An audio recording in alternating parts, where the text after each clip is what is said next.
Olá, minha querida família, que a paz do Senhor inunde seu coração. É uma alegria muito grande a gente se encontrar de novo, né? Para se conectar com aquilo que Deus tem para nós no dia de hoje. E a nossa reflexão de hoje, ela já começa com uma pergunta que mexe com a gente. O que a gente constrói no silêncio de Deus? Sabe, naqueles momentos em que parece que ele não está falando, o que é que nasce da nossa espera?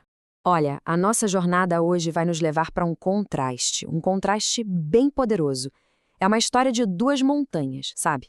A gente vai ver de um lado o que aconteceu lá no Monte Sinai, em Êxodo, e do outro, vamos ouvir as palavras de Jesus, lá no Monte das Oliveiras, em Mateus.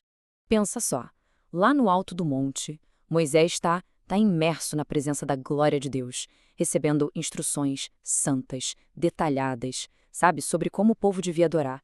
Um encontro realmente sagrado. Só que, lá embaixo, no vale, a história era bem diferente. Essa ausência de Moisés, junto com o silêncio de Deus, acabou gerando uma inquietação muito grande no coração do povo.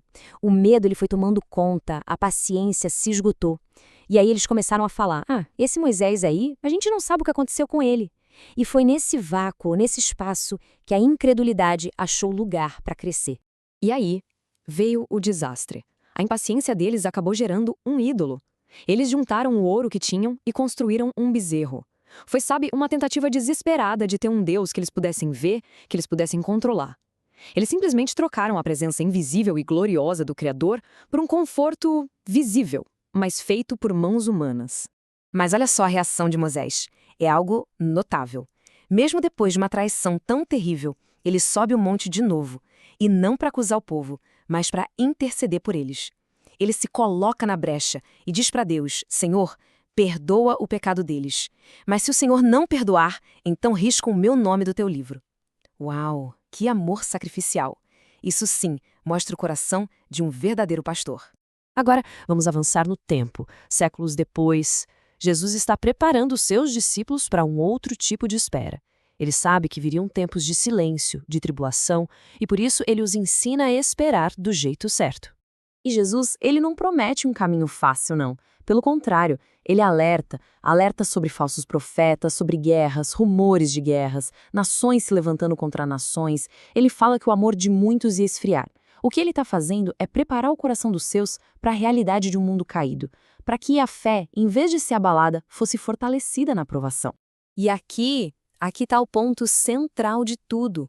A salvação não é para quem consegue evitar os problemas, é para quem persevera, para quem vai até o fim. A chave não é a ausência de luta, mas sim a presença de uma fé que fica firme, que vigia, que é ativa, mesmo no meio do caos.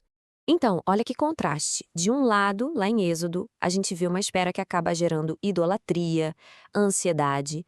Do outro lado, em Mateus, Jesus nos chama para uma espera que gera vigilância, uma espera ativa. É a mesma situação, a espera, mas ela pode produzir um ídolo de ouro ou um coração fiel. A escolha, no fim das contas, é nossa. Ok, agora vamos trazer essa palavra bem para perto para o nosso coração, para a nossa vida. Vamos pensar. Onde é que estão os nossos bezerros de ouro hoje? O que a gente tem construído quando parece que Deus está em silêncio? A palavra de Deus, ela é viva, ela toca em cada área da nossa existência, né? Então vamos olhar juntos para a nossa vida espiritual, para a vida emocional, relacional, a vida ministerial e também a financeira. Vamos convidar o Espírito Santo para nos moldar através disso. Na vida espiritual, por exemplo, um bezerro de ouro pode ser a nossa autoconfiança, a nossa própria força. Pode ser a nossa reputação, sabe? Aquilo que os outros pensam da gente. Ou olha que perigo, até mesmo um ministério que se tornou mais importante que o próprio Deus do ministério. O convite hoje é claro: trocar esses ídolos escondidos por uma adoração de verdade, autêntica, centrada só em Deus. E na parte emocional? A ansiedade é o nosso grande bezerro de ouro, não é mesmo? É aquela nossa tentativa de controlar o futuro, de querer resolver tudo com a nossa própria mente. E Deus nos chama a trocar isso. Trocar essa ansiedade por uma confiança ativa no tempo dele, na soberania dele. É um convite para a gente descansar e vigiar ao mesmo tempo.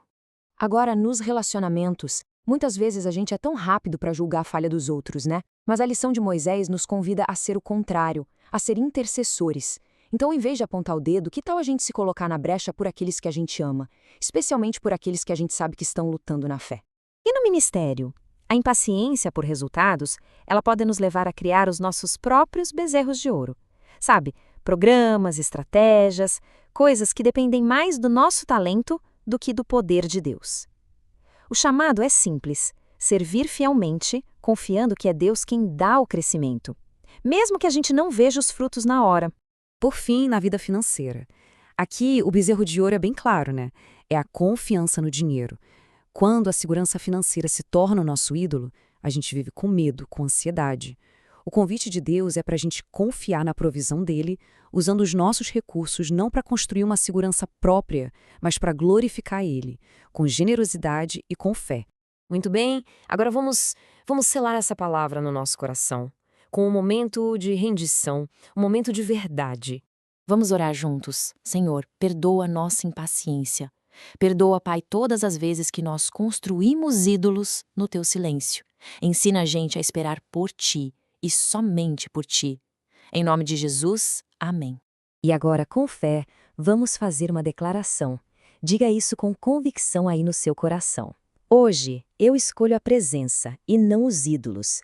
Eu escolho a vigilância e não a ansiedade. Eu escolho permanecer firme em Jesus. E antes de terminar, guarde este conselho com muito carinho, ok? O silêncio de Deus nunca é a ausência dele. Ele está sempre, sempre trabalhando nos bastidores, orquestrando tudo, mesmo quando a gente não consegue ver. E para que essa palavra não fique só na teoria, mas se torne vida, aqui vai um desafio de fé para hoje.